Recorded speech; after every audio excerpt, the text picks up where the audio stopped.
everyone, welcome back to my channel. This is Essie Jane and I am a new reseller on Poshmark, eBay, Mercari, etc. And I am continuing my series of what I've learned as a reseller so far today. My first video on this channel was what I had learned in 6 weeks reselling. I followed that up a little bit later with what I had learned in 3 months, and today I'm going to talk about what I've learned in 9 months as a reseller. So each video kind of builds on the next. You can very much see my evolution as a reseller in those videos. So if you haven't watched the first two, please go back and watch those, and then this one will make more sense since this is stuff that I have learned since I filmed that last video. I would have done what I learned in 6 months reselling, but at that point I had kind of been taking a break to work on some other projects for a little bit. So now that I'm back in the full swing of building my business, I figured this was a great time to update you on what I've been learning and what's been most helpful to me recently. Alright, so I have 5 things that I want to talk about today, and they're all going to be a little bit related because what I've been focusing on is treating my business more like a business. So the first thing is understanding sell-through rate, and that even though I might come across an item that seems like somebody would want it, I really need to look into how saturated that item is on the platforms. So if it's a dress that has been listed by 8 other sellers, there's just a lot more competition and it's a lot more likely to sit in my closet. So I've been trying really hard to pick up items that are rare or where I have the only one in that color and size, or things like that, so that it will give it more of a chance to sell quickly. Obviously this applies to purchasing seasonal items also. Sometimes you find a really great deal on an off-season item, and I'm definitely buying those knowing that they're probably going to sit a little bit longer. There are obviously people that are going to vacations in places all over the world all year long, so a dress might sell in the winter, a coat might sell in the summer, you never know. But I have been paying more attention to sell-through rate. A great tool to use for this that I learned about from Marcy Chick's channel, check her out if you don't already follow her. She has some really great informative videos. But one of the things that she mentioned was Terapeak, which is included in your eBay store subscription if you have one of those. I think I pay like $5 a month for my store. And it includes a Terapeak subscription. So you can enter any item in that, and it will tell you for the last, I think, 90 days or a year what the sell-through rate on that has been. So out of every 100 items listed, how many sold within that 1 year or 90-day time frame. So that'll tell you how quickly things are moving, or if it's an item that's more likely to sit a little bit longer. Number 2 is that I have been resourcing the same items over and over again. So when I find an item that sells quickly at a good profit, or that just seems very desirable, I want to sell the same thing again. So I will seek it out again.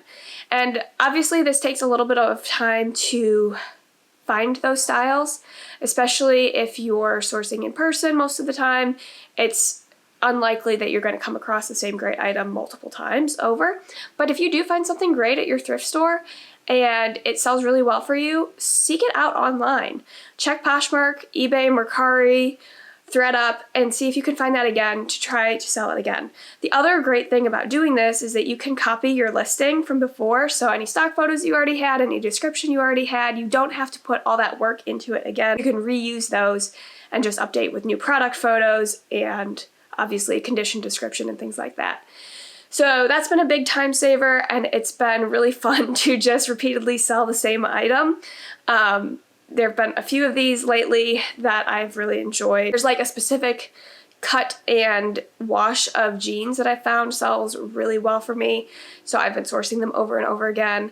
There's Stuart Weitzman over the knee boots I've been sourcing over and over again.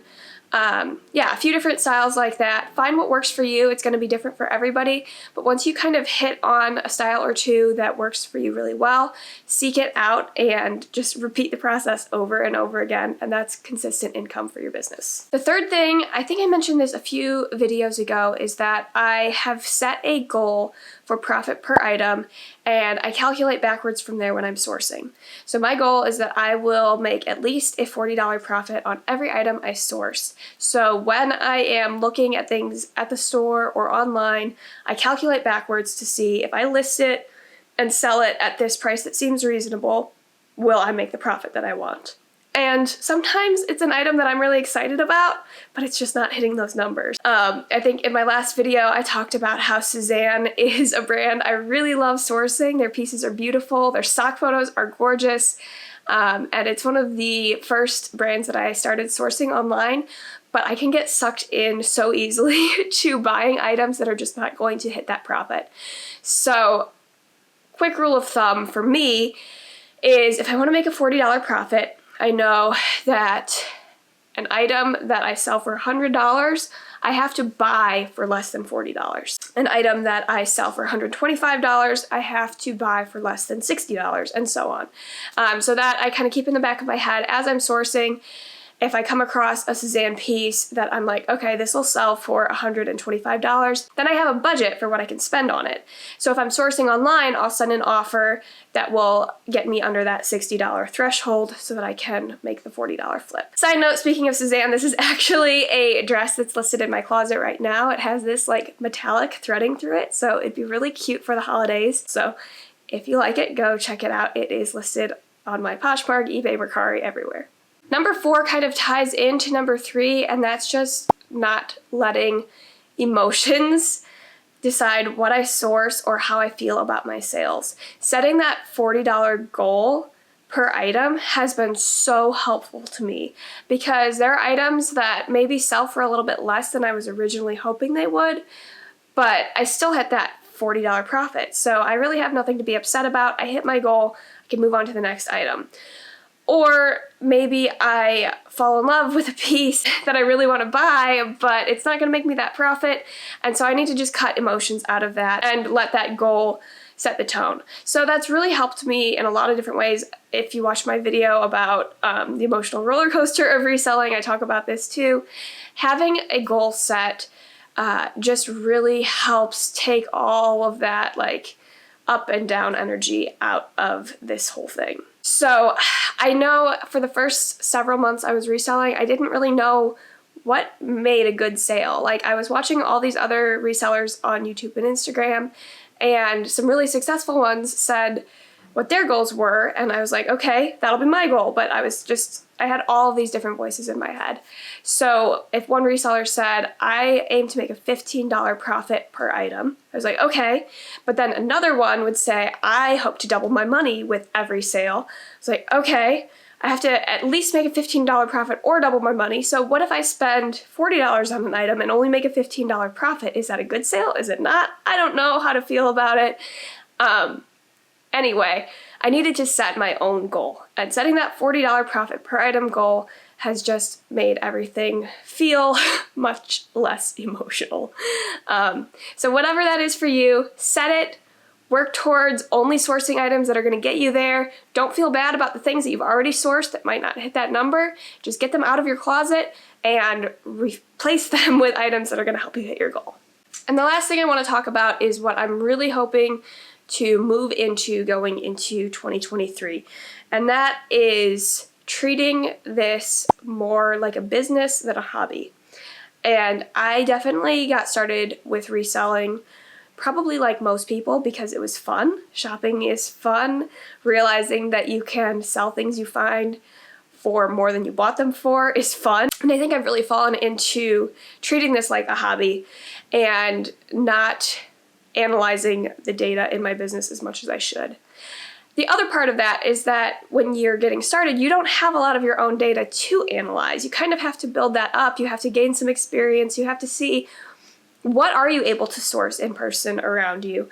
Are you better off sourcing online? What brands sell well for you? What styles do you enjoy selling? Are you somebody who knows a lot about certain categories like bags, or are you somebody who prefers to sell jeans, which I found I really enjoy selling jeans, which not everybody does, but they work really well for me.